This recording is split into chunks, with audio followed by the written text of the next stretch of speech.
शाहूवाडी तालुक्यातील बांबवडेमधील साईवर्धन पाटील यानं ओडिसामधील 24व्या para championship स्पर्धेत गोळाफेक प्रकारात रौप्य पदक पटकावलंय।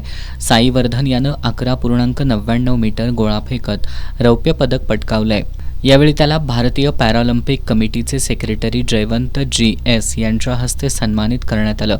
साईवर्धन विक्रम पाटील यानं याअगोदर दुबईत झालेल्या पॅरा एशियन चॅम्पियनशिप स्पर्धेत भारतासाठी सुवर्ण पदक पटकावलं होतं।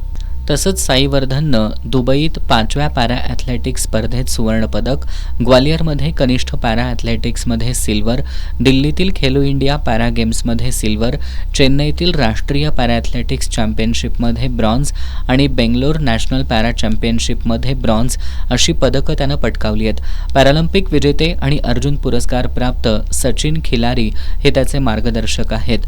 साईवर्धनला वडील विक्रम पाटील आणि आई मनस्वी पाटील आणि मामा माजी जिल्हा परिषद सदस्य पैलवान विजय बोरगे यांचं मोलाचं मार्गदर्शन लाभलंय।